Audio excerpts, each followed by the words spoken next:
how do you know that the information that the seller is giving you is true and correct? I'm talking specifically about the financial information, the accounting information that you're given about the business from the seller.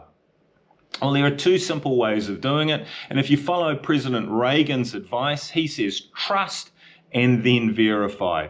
So you need to verify the seller's information in two separate ways.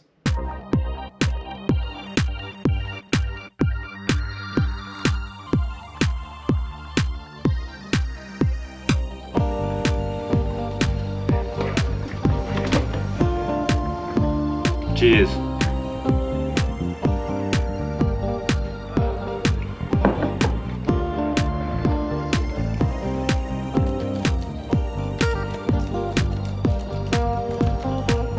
Okay, so the easiest way to check that the seller's financial information is correct is to do a due diligence. And simply put, that's getting your accountant or yourself, if you have those skills, to do a financial due diligence on the business. Now, what that means is you take the accounting information that the seller gives you and you reconstruct those annual accounts.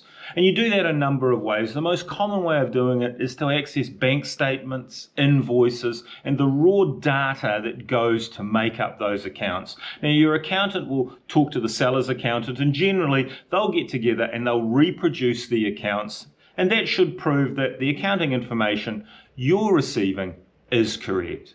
But what happens if there's a large cash component in the business? Now, sometimes when there's a large cash component, the seller won't be declaring that cash, but he'll still want you to know it's there because he'll feel that it adds value to the business. So how do you check a large cash component?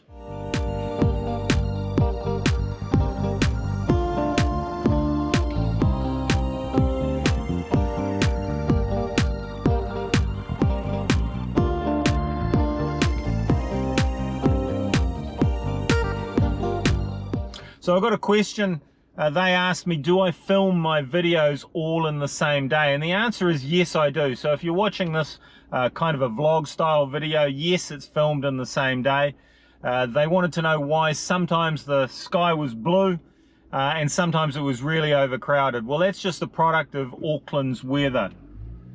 Auckland, the city where I live, one of the things that people do say if you live here is if you don't like the weather, if you wait 2 hours, it'll be fine, because the weather is very, very changeable in Auckland. We can have bright sunshine in the morning and it can be raining in the afternoon. So yes, I film these in the same day.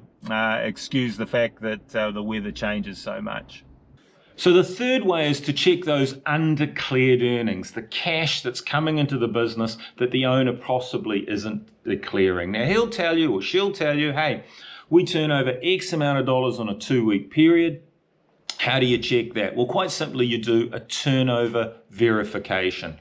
You go into the business, you use your little calculator, you add up the cash as it comes through the door. That way, over a 2-week period, you'll get an idea that their average is true and correct. If you want to know more about how undeclared earnings affects the price of a business, have a look at that video. I'll see you over there.